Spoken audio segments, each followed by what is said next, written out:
हाँ जी दोस्तों, आपकी हल्दी, जड़ी बूटियाँ, अचार जो मम्मा पापा के द्वारा दी हुई हैं, आपको अपना वीज़ा का कैंसलेशन तक आपको झेलना पड़ सकता है, या आपको भारी फ़ाइन, हज़ारों डॉलर में फ़ाइन झेलना पड़ सकता है अगर आपने इनकमिंग पैसेंजर कार में अपनी चीज़ें जो आपके पास हैं वो डिक्लेयर ना की तो।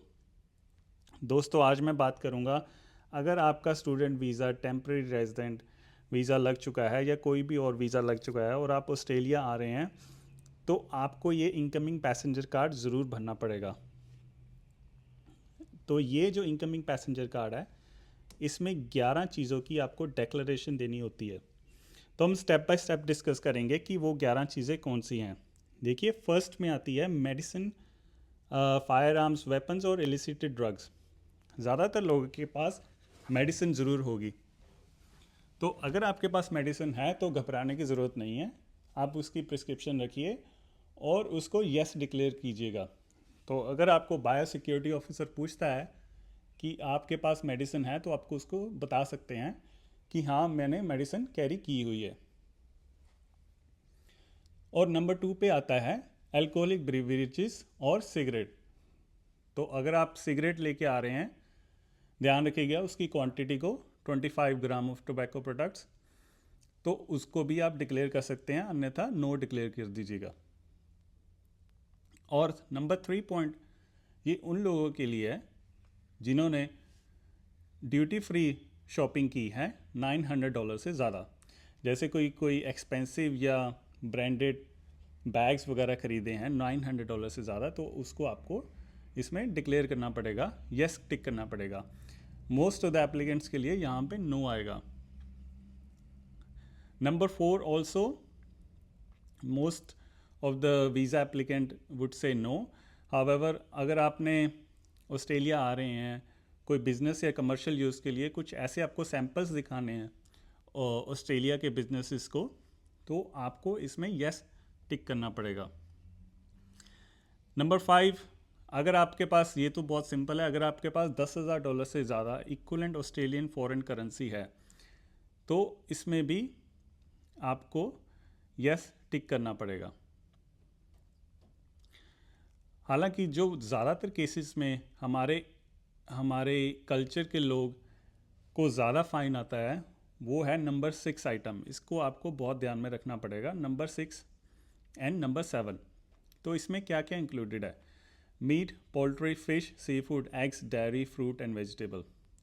तो बेसिकली इसमें सभी चीज़ें कवर हो जाती हैं, जिसमें, और नंबर 7 में ट्रेडिशनल मेडिसिन, जिसमें हमारी आयुर्वेदिक मेडिसिन भी कवर होती हैं, हर्ब्स वगैरह, और वुडन आर्टिकल्स भी।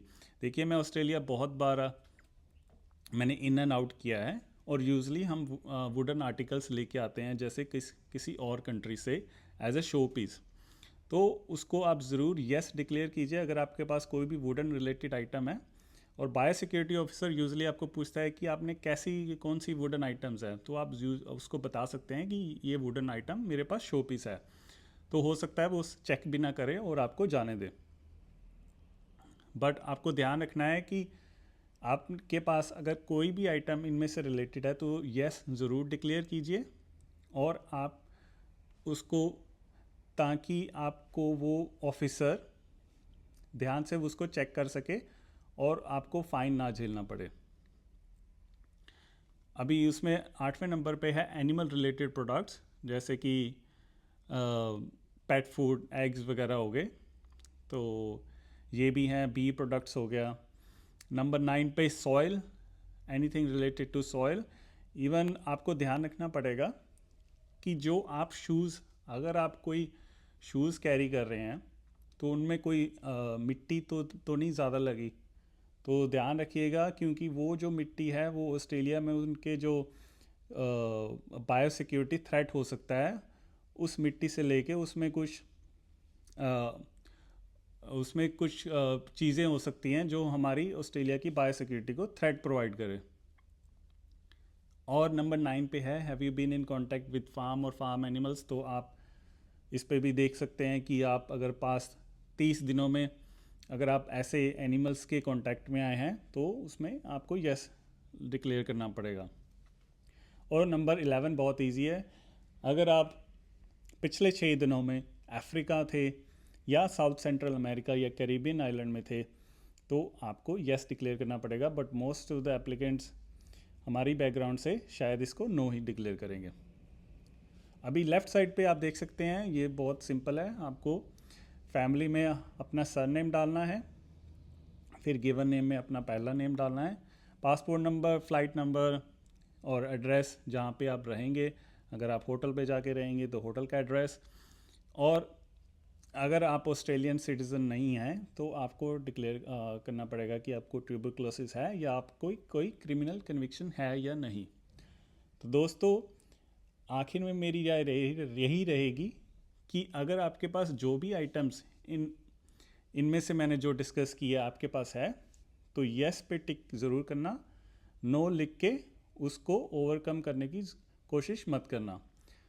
तो ऐसी कुछ और राय के लिए हमें हमारे पेज को ज़रूर फॉलो करें। मैं Deepak Singla, registered migration agent from Blue Sea migration.